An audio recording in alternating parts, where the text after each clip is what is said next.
There you go. There you go. Hello, welcome to Gardener's World. And in tonight's hour-long programme, we've got a lot going on. I shall be planting grasses and late-flowering perennials to make my jewel garden look at its best in late summer and early autumn. Carol is in her own garden at Glebe Cottage with hardy geraniums to suit every possible situation. These gorgeous, sizzling magenta flowers. It's a real privilege to grow them. She's also visiting Waltham Place, which is a garden that specialises in being very low maintenance, very high beauty. It says to us, don't worry about control. Relax. Let nature in. Jo has been to Cothay Manor, which is a large garden, but it's divided into smaller rooms, which are all packed full of ideas and inspiration for gardens of any size. I love that fern in the hanging basket as well. It breaks up the eye level here. What a brilliant idea. Pruning spring-flying shrubs can seem a bit tricky. Rachel visits RHS Wisley, where she gets expert advice on exactly how and when it should be done. Let's just chop it all back.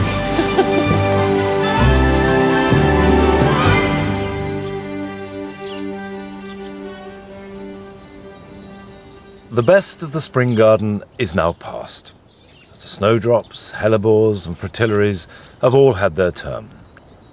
And as the season has slowly shifted from spring to summer, the garden slips to sleep until it's time to bloom again. Although it's high summer, this is the dormant season for the spring garden. One thinks of a dormant period for plants as being winter, but actually these plants are recouping their energies. And most of them will put major growing energy from August and early autumn so that they're ready to flower in late winter. And over the years, we've left this and just let it be over summer, and it's accumulated, it's seeded, it's grown, it's sort of evolved its own life. But about once every 5 years, it does need a clean out and a reassessment, and that's what we're doing this year. Now, the first phase to that was to take out all the cow parsley as it died down. Not because we don't like cow parsley, but simply it obscures the view. So that's been removed along with any obvious weeds. Now the next stage is to take stock of the plants that we've actually put in. And by the way, when I'm standing here talking to you, I've noticed what has happened every year is that the Solomon seal is being quietly but efficiently devoured by sawfly. Now, if you've got Solomon seal, the chances are you will get sawfly and it will eat the foliage. Don't worry. It happens to almost all of us, and the reason why it's happening here in particular is that there's no ventilation. Sawfly hate being disturbed by wind. Of course, this is beneath a tree, it's very dry, it's getting darker by the day because the foliage is getting bigger. It'll be fine, and it'll come back next year without any problems at all. But the lack of ventilation, you can see, shows itself here with the hellebores. These are the oriental hybrids, and you've got hellebore blight, which is endemic here. Doesn't kill the plants, but makes them look a bit sad. And at this time of year, the thing to do is to go through and cut it out. In amongst them, we have got all these seedlings because the oriental hybrids do hybridize with each other. In other words, they cross-fertilize and make new plants. And those new plants will not be like either of the parents. But I don't want to lose the opportunity of keeping self-sown seedlings that might turn out to be really cracking plants. And if you look down here, these are this year's seedlings coming up, nice and healthy, and dozens of them. Hellebores are really expensive. So if you have got seedlings, a really good way of saving money is to keep your own. And if you're patient, you might end up with a gem. So just dig up seedlings or a clump of them, just pot it into a little bit of compost.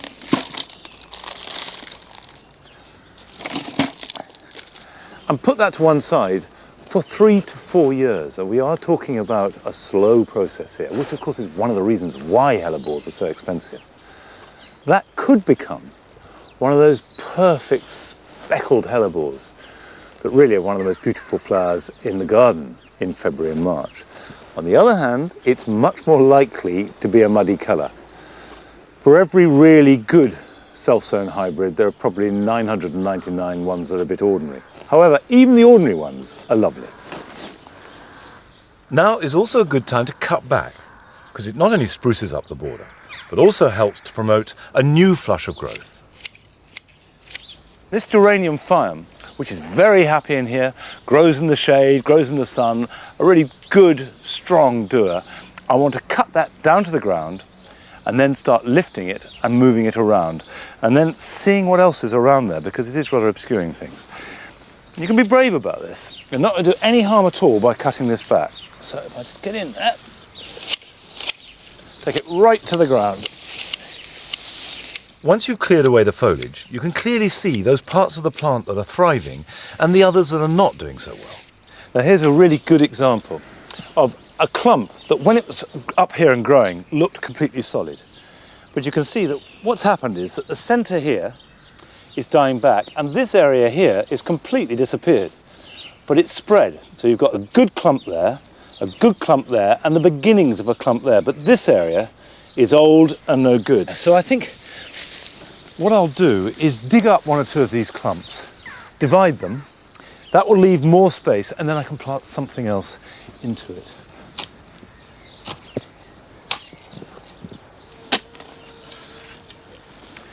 See, this will divide up perfectly happily into 1, 2, 3, 4 plants. No problem at all. And although this is not conventionally the time to be lifting and dividing plants, actually with these spring garden geraniums, it's fine. Cut them back so there's no stress from the leaves, plant them out fairly quickly. These will take and be growing again literally within days. Now that's a really nice clump which I want to put in the dual garden because it will grow in the slight shade at the back of one of the borders and its deep purple plum-coloured flowers will fit in beautifully.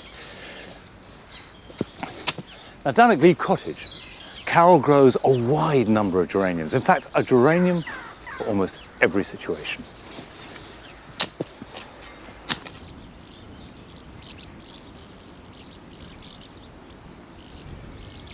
I've been making the garden here at Glebe Cottage for more than 30 years. And during that time, there's one genus of plants that I've used constantly. It's geraniums. Within the garden, there's all sorts of situations. Some are hot and sun-baked, and others are shady nooks. You can find a geranium to suit every single situation. Out here in the brick garden, amongst all these billowing plants, geranium pretense is in its element. It's in complete control.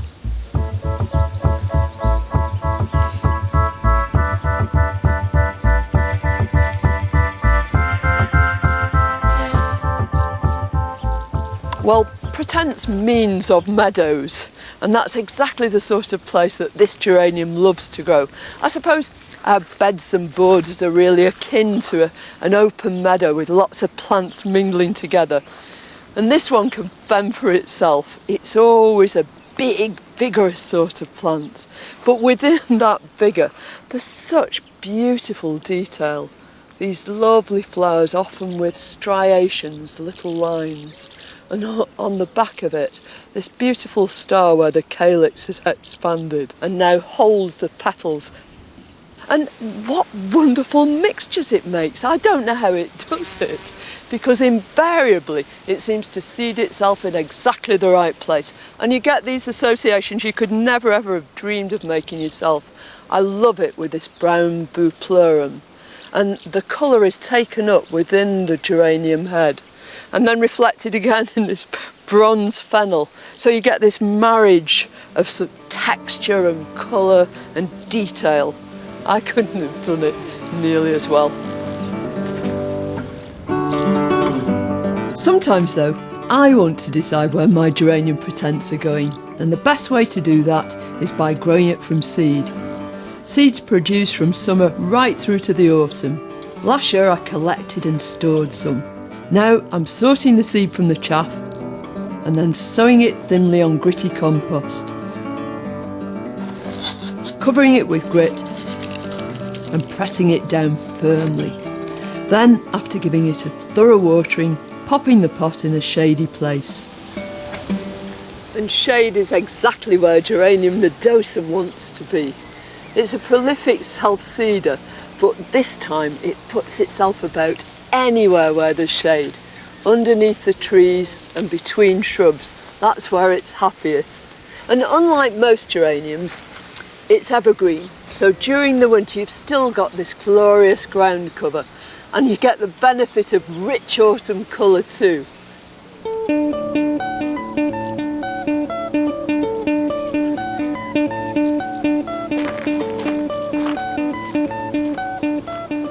Well, out of the shade and into the sun.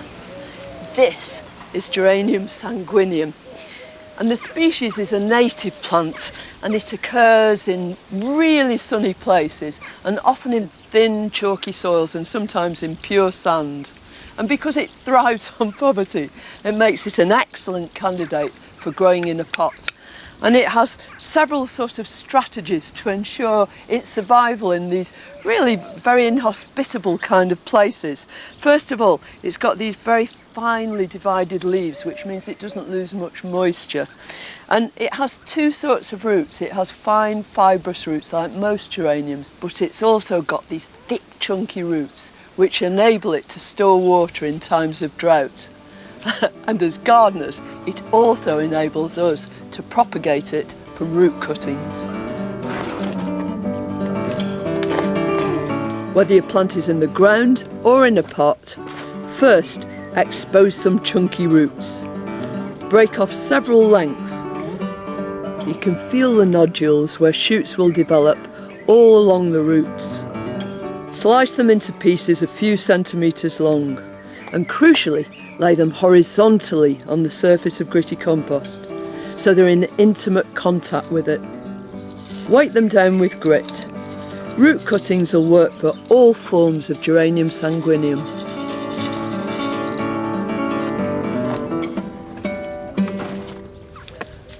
Let me introduce you to what's possibly my favourite geranium. It's Geranium silestemon, and it's probably the most versatile of a multi-talented troupe of plants. It'll grow practically anywhere. It loves full sun, it'll grow in a bit of shade, it's happy wherever you put it, and it's even happy in heavy clay soil, which is just what it's growing in here. Now, 15 or 16 months ago, I stripped these borders, took everything out of here, and there were just 3 or 4 clumps of Geranium silestemon. I divided them up using back-to-back forks and made loads of plants and replanted a lot of them. And just look at them now. They look as though they'd been here forever, and how beautifully they combine with all these other plants in here. They're happy neighbours. And when you look at the plant itself, with these dramatic palmate leaves, lovely red stems, and these gorgeous flowers, sizzling magenta and set off with these very dramatic black eyes. The whole thing is irresistible. And whether it's Geranium silestemon or any of the other members of this marvellous family, it's a real privilege to grow them.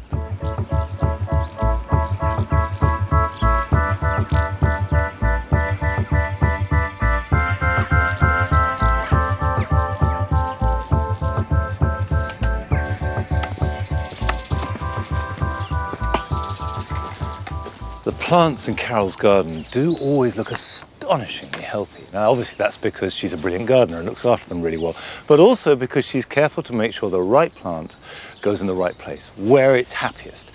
And that really boils down to where it's getting the nutrients that it needs. All plants need a mix of nutrients, but at this time of year, there's a particular call on potassium.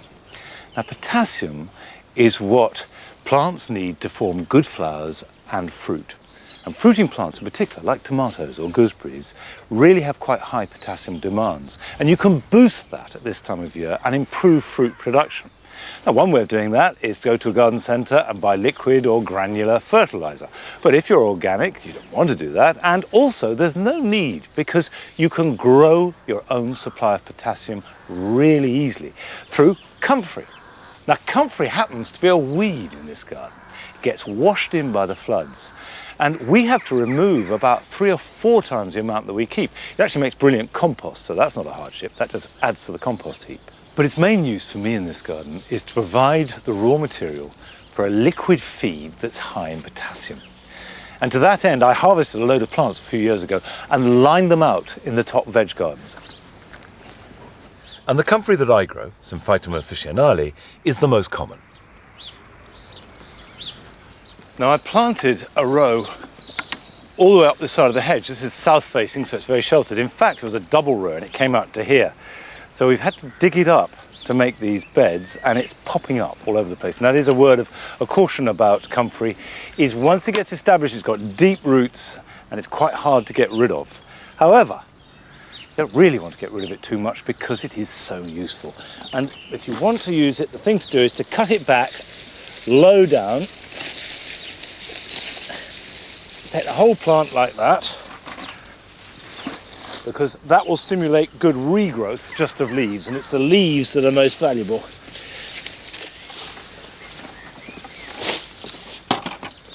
Now, it's a question of just picking off the leaves, because that has the most potassium in it. But the stems are very good for the compost heap. And the idea is to either loosely fill a bucket, or just put what leaves you've got. And then we're going to put water in on top of that and leave it to brew for 3 weeks. And then when it's properly made, it'll form a black, vile smelling sludge. And, you know, I'm not exaggerating, it smells disgusting. And I have got a brew on the go that's about a week old. It's here. And you can see it's covered, not to protect the brew, but to protect us from its vile smell. There it is, it's doing nicely. It's gone brown and green, and just be thankful that your television doesn't have an olfactory system, because this is not a good place to be. And I'll dilute that 10 to 1. So strain it, strain the leaves out, filter it off, and then mix it with water 10 to 1 and just water it on. You can use it as a foliar feed or to the roots. But if you've got spare leaves, you can also put them down as a mulch.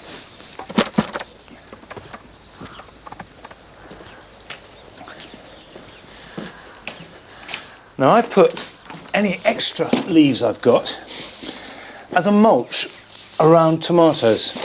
And I just put them on as thickly as I can spare them. It doesn't have to look pretty, and there's no set thickness, and that will very quickly start to decompose, and as it does so, the goodness will go into the soil, which will get taken up by the roots. The nice thing about this is it doesn't smell vile, unlike the tea, and of course at the same time it's suppressing weeds and keeping in moisture, so it's working on every level. Now this is all fine-tuning, trying to get the very best from our garden, but sometimes we need to think about the bigger picture too. Joe has been to Cothay Manor, which, although it's a large, grand garden, is made up of smaller rooms, each with a different theme, and each full of inspiring ideas.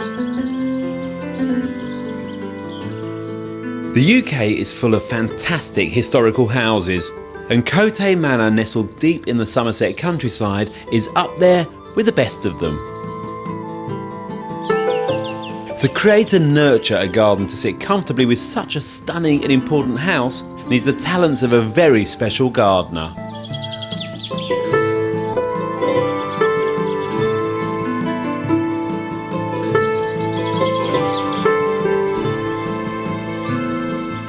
I always think of the long corridor, which is 200 yards long, as the corridor of a house. Yeah. And then in the middle is the hall, off which are all the little garden rooms, and like any house, they are all different in character. So you're a real hands-on gardener, Marianne? Well, I like to think so, yes.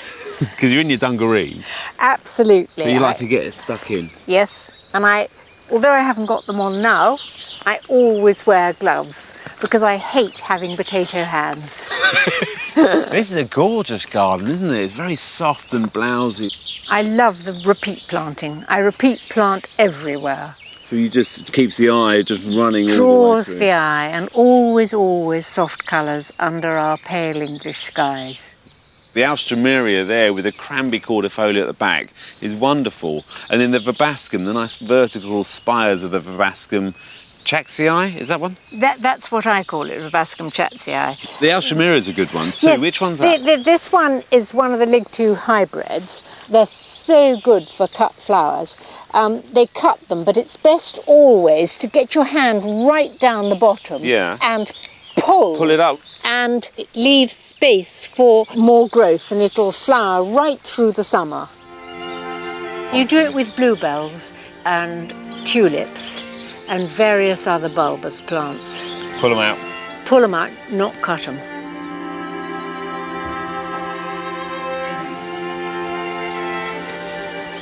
So which one's this then?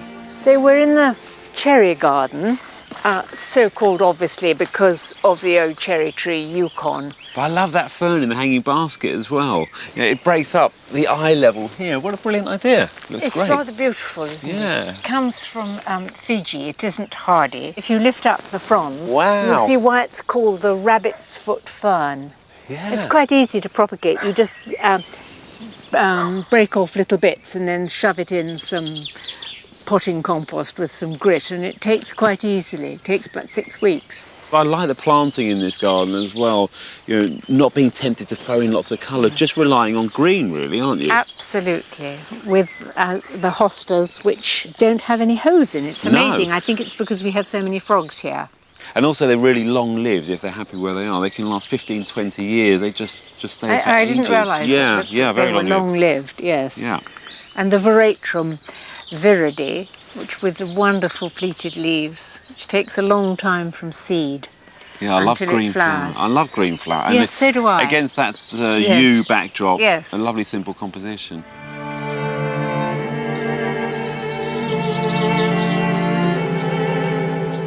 I love the way it's divided up into these rooms. I can relate to these smaller spaces myself. And the rose, what's this rose over here with this sweet pea running through Oh, it? it's lovely, isn't it? It's called beautiful. Raubritta, and I think it in English means thief in the night. Okay. And you always think it's going to open more, but it never does. It just remains like that. Yeah, they're like little pink peony flowers, Yes. aren't they? And the sweet pea that's running through it? It's lovely, isn't it? It's one of my favourite plants. It's Lathyrus tuberosa, and seldom set seed. That's the perennial one. The perennial one. Yeah. And seldom set seed except after a very hot summer.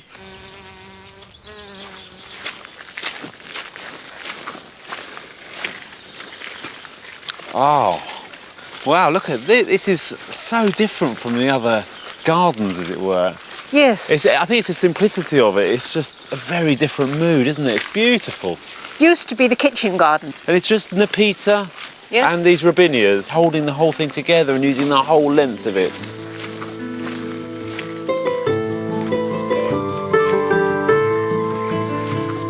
I took these as cuttings. Oh, did you? Yes. Oh gosh, years and years ago. The containers are very important, especially this one, which is where I'm going to have my heart cut out when I die. And it's going to be buried, I'm not quite sure whether we'll have to take the whole thing up or just in the bottom there. And I've spoken to the butcher. Oh, don't stop it. And he said no. No, but I'm my saying son no. will do it.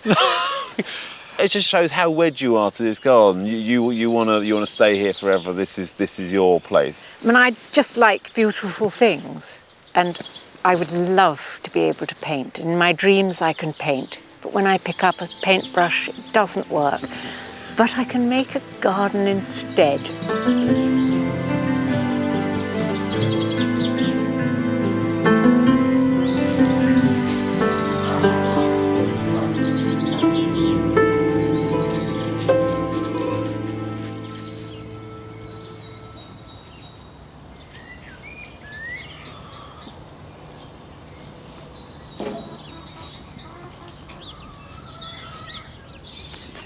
Go on. I went to Cothay Manor about 10, 12 years ago, looking fantastic then and looking even better now. Now, still to come on tonight's programme, I shall be adding plants for late summer colour. Rachel is getting expert advice on the pruning of spring flowering shrubs. And Carol is visiting the extraordinary garden at Waltham Place.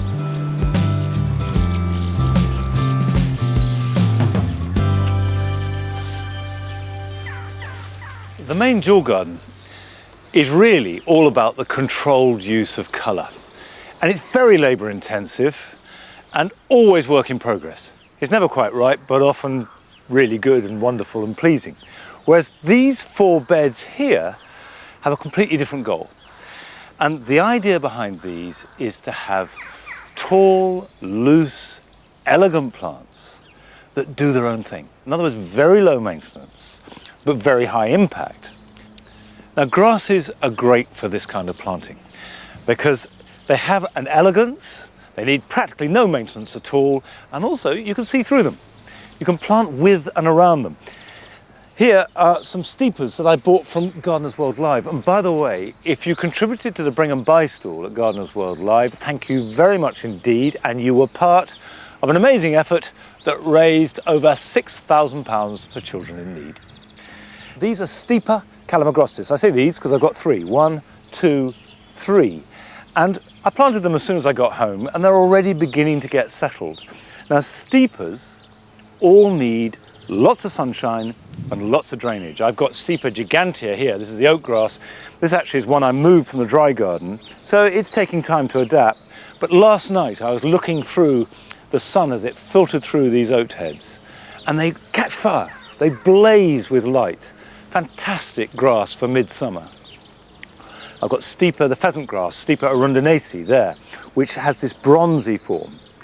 And so steepers are really good, but you must give them good drainage. And I put lots of grit under these. But I've got other grasses that actually adapt very well to a rather heavier soil.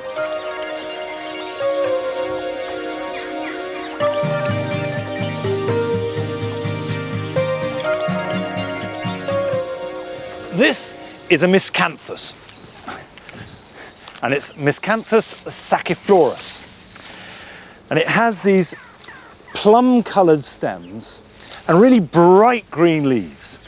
But the great thing about Miscanthus is that it stands upright. It doesn't flop. So you can put it in the middle of a border and it's a really good focus piece. Now, this is a fabulous big plant. It'll divide up perfectly easily, and I intend to make 2 or even 3 plants from this. So if we take that out the pot,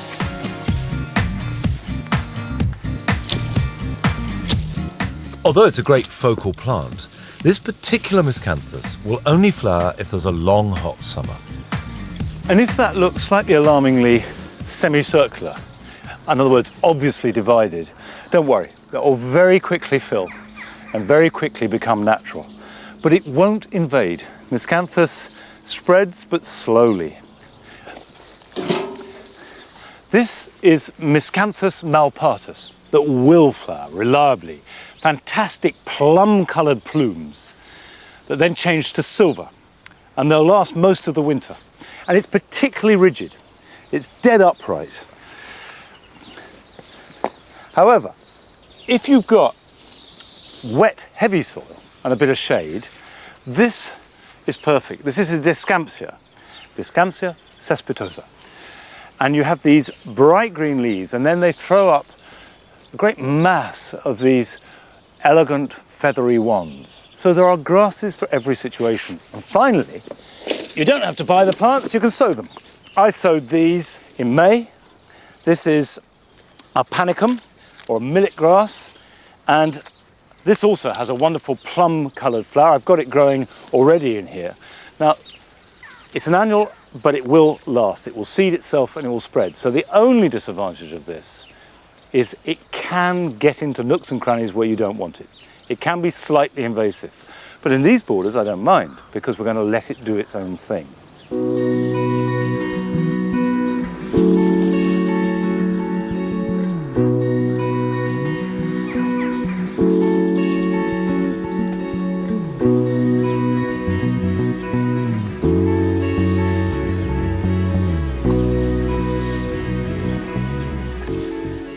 Now, I've been very influenced in this style of garden, which is very free and very easy, by a visit I paid a few years ago to Johannesburg and a garden called Brenthurst. Now, that's owned by Strilly Oppenheimer. And Strilly has another garden here in England called Waltham Place. And Carol has paid it a visit. At first glance, Waltham Place contains all the elements you expect to find in the garden of an English country house. There's a kitchen garden, some beautiful mature trees, and a long border. But that's where all resemblance to a traditional garden ends. Look at these huge, dramatic clumps of plants, but not at all what you expect from a double herbaceous border. Usually it's tallest at the back, shortest at the front, and the whole thing very regimented right the way down. Not here. All these huge clumps of plants mixing and mingling and just being themselves.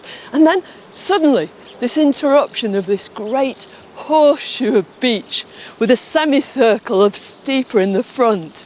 And this marvellous hemlock, what a statuesque plant is that? And look what it's doing. It's actually the support for a bindweed, and the bindweed isn't pulled out. It's celebrated as a beautiful plant, and everywhere's full of the buzz of insects and the songs of birds. Bindweed, bryony and docks. Most gardeners would pull them out. But in this context, you can see them as the beautiful plants they are, not as a menace to be eradicated. And they jostle for space with choice perennials like this veronicastrum on equal terms. To me, it's incredibly exciting to see plants re-evaluated and used in this way. This unique and beautiful garden is the result of a 10-year collaboration between its owner, Strilly Oppenheimer, and Dutch garden designer Henk Gerritsen. It was in 1999 that Strilly Oppenheimer persuaded Henk Gerritsen to visit the gardens at Waltham Place and advise her. It was to prove to be one of the most creative gardening relationships of all time. Strilly brought to the table a wide understanding of plant communities. Henk, a depth of knowledge of plants and an understanding of the relationship between gardening and nature that was to result in one of the most innovative gardens ever. The core of what they created is a garden full of plant communities, things that'll thrive together without the need for constant control, either by gardeners or chemicals. They're allowed a free rein, but only within the confines of the structural elements of the garden, closely mown lawns and clipped hedges. These too add their own character. The lawn cut in a sweeping arc, hedges that could be clouds or caterpillars. Even the paths, punctuated by fountains of steeper, get in on the act. Head gardener Beatrice Krell worked with Gerritsen before his death in 2009. He keeps this formal structure, doesn't he? Yes. And then just subverts it, changes it into something quite different. And he's introducing something very playful with the caterpillar hedge that is meandering and connecting the different parts of the gardens, but also separating plantings. It forms a boundary here with this big, vigorous sort of planting. Yes, so this, I call it our jungle. Here we have competitive plants that are able to grow with ground elder. Because these plants, they have elbows. They are strong enough to keep up. To push each other out of the way. Yes. And the whole thing is busy and jostling, isn't it? You know, it's got this wonderful kind of energy. You just feel as though plants can be themselves. And I'm always very impressed when you cut this planting back in March. Afterwards it takes about 2 months and you have this jungle up again. You're walking through 2 meter tall plants. And you leave everything to seed? Yes, everything is left. We don't deadhead. We allow the plants to fulfill their life cycle, and then we get some seedlings. So plants are moving around. The Stipa tenuissima has been planted in the gravel, but it rather goes into the path and is growing there. you feel like rolling up your trouser legs so you can actually walk through there, can't you, and just feel it touching you. You know, they always look apt. When they've chosen their own spots, they're bound to look right, aren't they? Yes, exactly.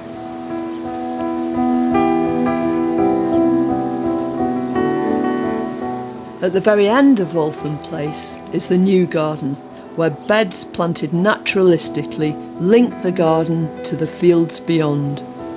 There's lots of native plants, Beatrice. Yes. Beautiful burnet, isn't it? Yes. Lovely, that sangrisoba. It's my favourite part of the garden. It's a beautiful combination, isn't it? You know, of these really rigid, short paths and crisp edges. I bet it takes you a while to do that, doesn't it? Yes, that is most of the work we're doing here is really keeping the edges well cut to define the beds, really. So do you do any gardening in here at all? I've had an instruction from Hank to garden like a cow. Right. Yes. What do you do, get down there and graze it? I fortunately don't need to eat it. What he meant is just not going to weed, but like cows do, a bit just pull fling it. out. Yes. Can I have a go? Yes, of course. You can also play. Play a cow. Yes.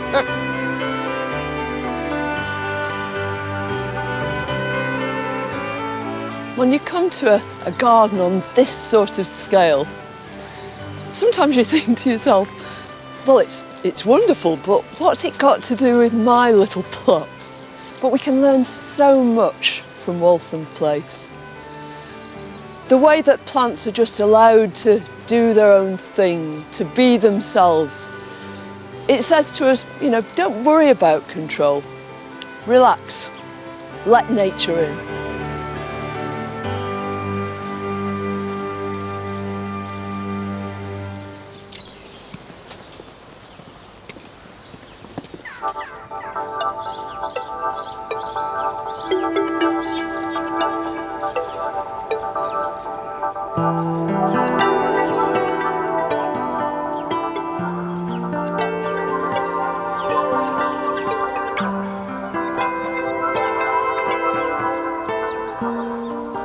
Now here's an accident that is giving us a lot of pleasure, and the accident is the corydalis growing amongst the box. It's a weed, and it's gradually spread across this part of the garden. And we used to weed it out, but then we realised that it looked really good. This wavy sea of yellow flowers with these controlled bubbles rising above them is a perfect combination. And just for a few weeks now in July, they look fantastic. And just next to it, the lilies that I potted up in March are now at their best too. And of course, they don't just look amazing, they have the most fabulous fragrance as well. The intense sight and fragrance of summer flowers is one of the highlights of this time at Longmeadow. But here in the lower jaw garden, I want to create a space that is low maintenance and feels very natural. So alongside the grasses, I'm also adding a variety of perennials for late summer colour. Now what I'm using here is an American plant. This is Rudbeckia maxima. And it's a great big daisy, and that's going to give me the late summer colour I want to add to these borders. The grasses is the structure that we can see through, that adds texture and elegance and movement. But this will give us the colour. Now the Rudbeckias are a big family, and they're all essentially coneflowers and daisies, but this one is the biggest of the lot and will grow over 2 meters tall. Now, this is just one, and it's not going to do an awful lot on its own, but I'm planning to divide it. There's a little offshoot coming from it. We'll be able to increase our stock over the years. Right, that's one Rudbeckia, and now I want to add another. Now, this is Rudbeckia fulgida goldsturm. Perfect daisy, brilliant yellow.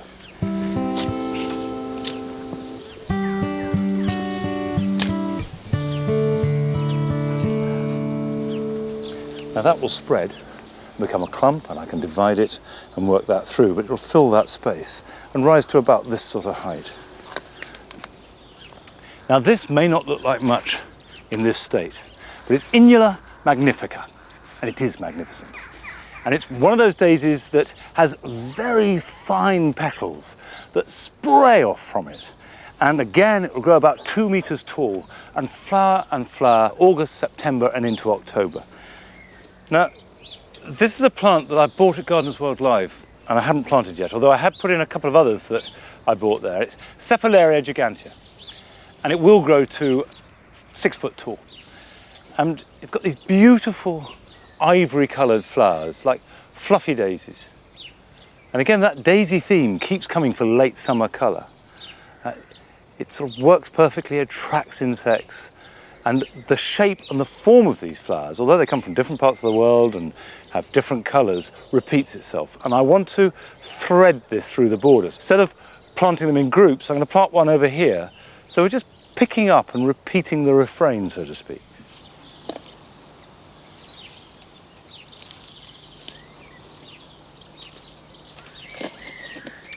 And the last plant I'm going to put in is a Kniphofia gladness. And I want these to link the jewel garden with these beds. Because if you've got two separate pieces of garden or just two separate borders, it's no good having a dramatic change from one to the other. There's got to be some continuity so that the eye can easily make that transition and also so they can mingle. It's not a separate garden, it's just a separate idea. And these Kniphophias work perfectly for both. They come from South and Central Africa. In fact, they're named after a Dr. Hieronymus Kniphoff. And really, we should call them Kniphophias. And they're beautiful. And you don't just get red-hot pokers. You can get Kniphophias in every shade of yellow and orange that will take you right through the summer into autumn. You can see here that I've got little offshoots coming. So next year or the year after, I can divide that and I'll get 2 free plants.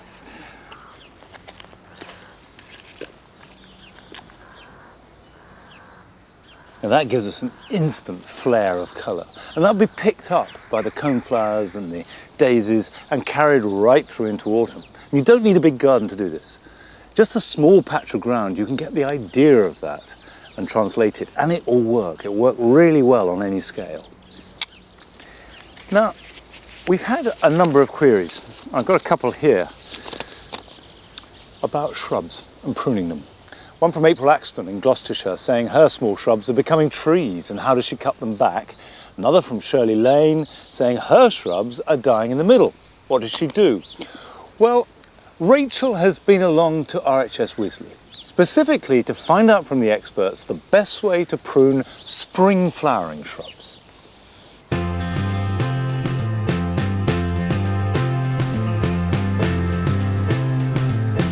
So midsummer, surely a lot of people are going to be wanting to just sit in the garden and enjoy it, but there is pruning to be done, isn't there? There is, and this is a very good example. We've got 3 deutzias here that have just finished flowering, and we need to cut them back now because they'll put on a lot of new growth which will ripen over the rest of the season, and then the flowers will be coming from that next year. So this is one of the classic shrubs that flowers on the previous year's growth. So it's partly about improving the flowering for next year, but also the overall shape, the height of where the flowers come?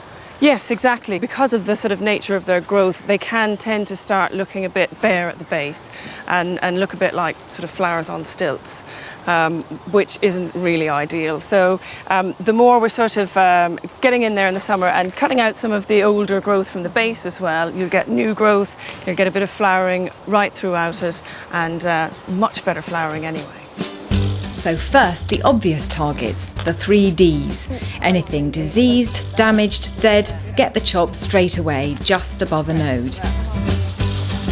Next to go are crossing stems which will rub each other, letting infections into the plant.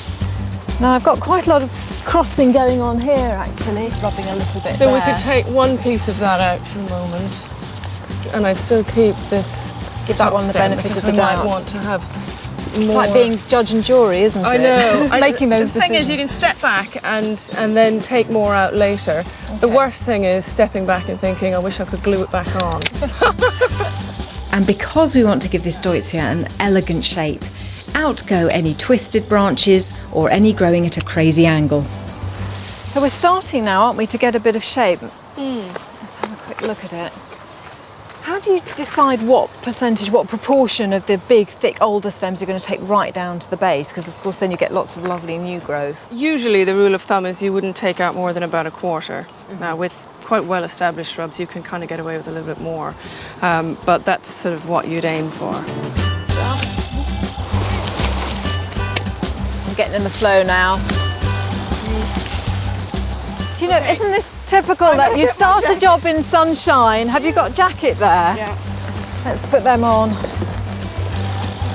And don't be afraid to cut them back hard. That way, next year you'll have flowers at eye level. We're nearly there. What about this though? Look, that's touching there. Okay, yeah, we did miss that one. And actually, it's crossing this new one as well back here, so that could be our final. This one here.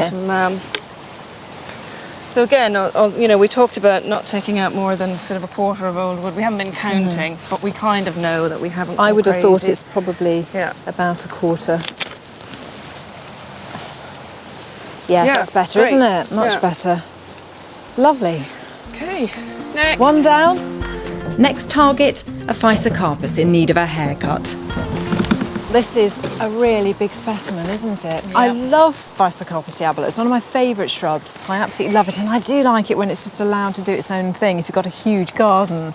But of course, most people don't. So what do you do when it gets this big? We've even got an enormous garden here, but it's growing into things beside it and so on. And also, this hasn't been pruned back in quite a while. There's a lot of old wood.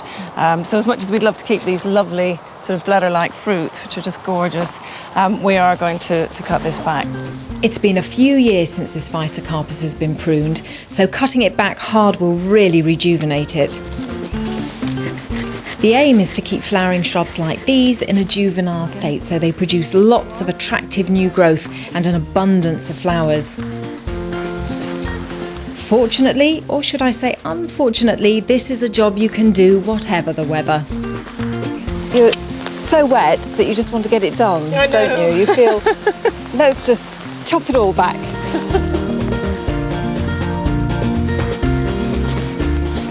Right, so now it's perhaps we've got rid of the main stuff, it's just the tidy up. So what do we want to encourage next? Well, we want to encourage young growth, and we want to keep some of the nice young growths that are coming from around the base, so actually coming from the ground.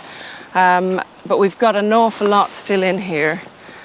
So we can kind of go through, and anything we think is a bit spindly, we can take that out as well. Gotcha. The temptation is just to keep on snipping, isn't it? Yes, yeah, move away from the shrubs.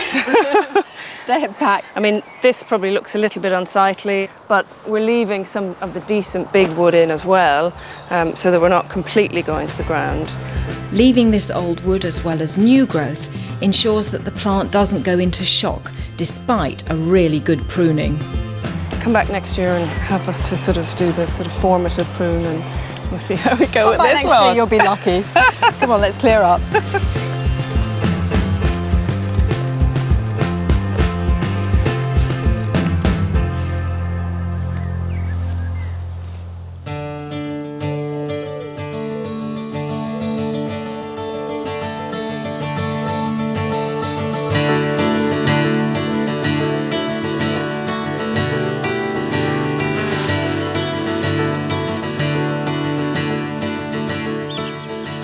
It does show that when it comes to summer pruning, you just got to be brave.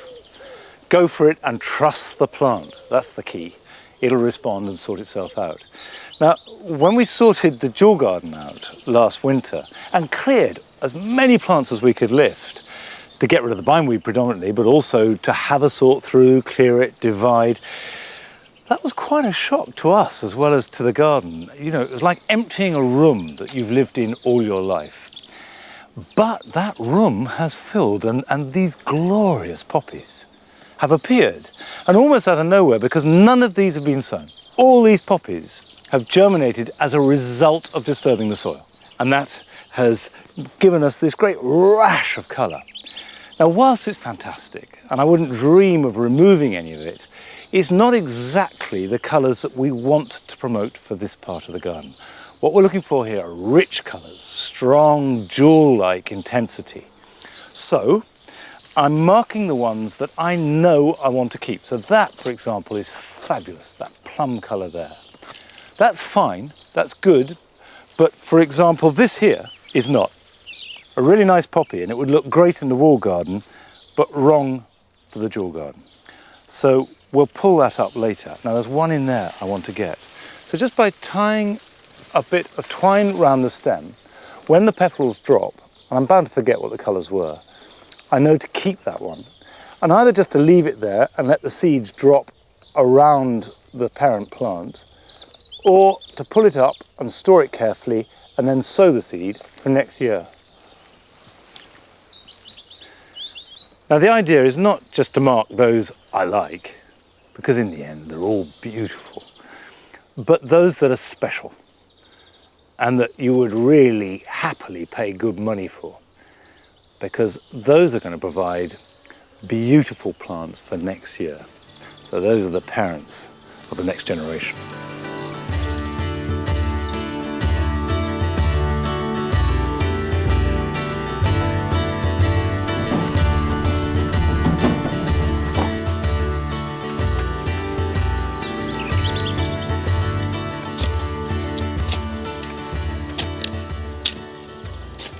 Right, there's a decent hole. Now I've been wondering the last few weeks on where I was going to grow my pumpkins and squashes, and they've been sitting in a cold frame for about a month longer than I would have liked them to have done, because it's been too cold, and there's no point in putting out pumpkin or squash if the temperature is cold. They just won't grow. But now it's warming up, I can get them out, but I haven't got any room for them to spread. And then suddenly I thought, I know, I could grow them up. I then thought about some bean sticks I had. They're lovely bits of wood. These are chestnut, but they just feel wrong for beans, but perfect for growing a pumpkin or a squash up. So I've put 4 in a bed over there, and I'm going to put another 4 in this bed. Now I've started by digging a pit, which I will fill with compost, because pumpkins and squashes are very greedy plants. Bit of soil over the top. So that's in position, and then I'll put up the structure. And I've got a bar here, so make a hole for them. Now, if you think about it, a pumpkin can be a very heavy thing. So this is no good for pumpkins or squashes bigger than, say, a football, but perfect for acorn squashes or butternuts or any of the Japanese squashes that come in all shapes and sizes, some of them really quite small.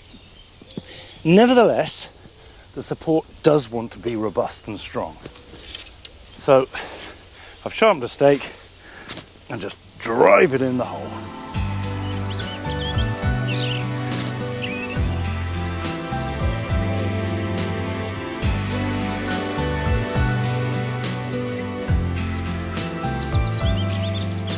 Now that is really robust, which it will need to be, because with any luck, we'll have 3, 4, maybe even 5 good-sized squashes on there. Right, let's go and get one to plant.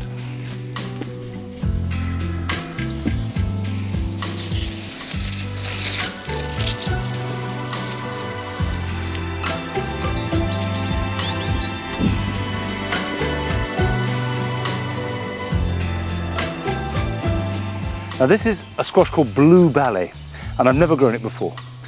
But anything with a decorative skin, anything that looks good, I think is a great virtue in a pumpkin or a squash, because in the end, although they're delicious to eat, they're very decorative plants too.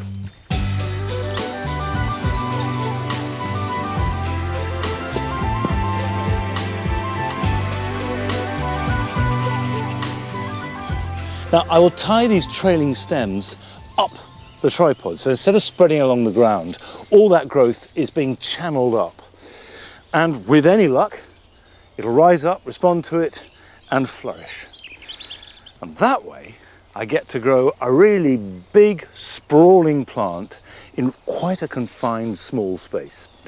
But I would say if you're going to do this, make sure the support is really firm, because come October there'll be a lot of weight on there. Now I've got to finish these other 3, but here are a few other jobs that you could get on with this weekend. If you're growing tomatoes, especially if you're growing them like me in a greenhouse, you do need to keep them well ventilated. Now the days are getting hotter and the plants are getting bigger. Other than keeping the doors and windows open, the best way to do this is to gradually remove the foliage from the ground up. Start by taking off leaves up to the first truss. And as the fruit ripen, continue the process up the plant. And by the end of the summer, you can remove all the leaves without harming fruit production at all. As your delphinium and lupin flowers fade, the spikes develop a mass of seed pods. Now these will take energy away from the plant and stop any further flowering. If you cut back to the first set of healthy leaves, you could well get repeat flowering later in the summer and also a stronger plant for even better flowering next year. One of the best things about this point in the summer is that the harvest in the veg garden starts to really roll in. All that work, all that preparation throughout April, May and really a lot of June starts to bear fruit. Now these are purple podded mange tout peas. They're a new variety, they don't have a name. These are a trial variety that I'm growing and they are fantastic. You eat them just like that, don't have to pod them. They look beautiful. They taste good, and I suspect these will be on the market soon. But you can get purple podded peas, named varieties, and they're well worth growing because they do look good. And these are particularly nice, just mixed in with a stir fry, lightly fried, or eaten raw. Very good. Although I love growing vegetables, I think the greatest pleasure is from going out with a basket and just marketing, just going around seeing what's ready, picking a bit of this, picking a bit of that. It's like shopping in a really good market, and yet it's in your back garden.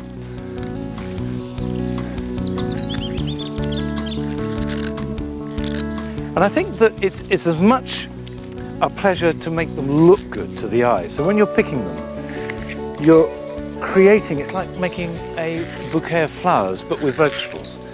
If they look really attractive in the basket, it's all part of making a delicious meal, and it's likely to look better on the plate.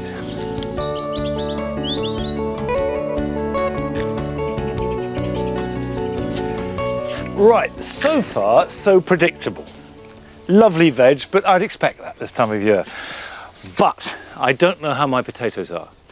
Yet today is my birthday, and we have this tradition that's grown up over the years that we don't dig the new potatoes until my birthday, but we always see what we've got and then eat them on July the 8th. Oh, that's a good start. I like that.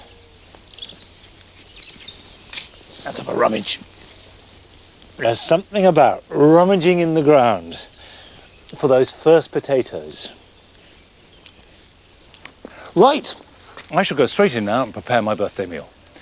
I shan't be back here in a week's time because it's the proms, but in a fortnight I'll be back here at Longmeadow, and Carol and Joe and myself will also be visiting the RHS Tatton Park Flower Show. So join us then. Bye-bye.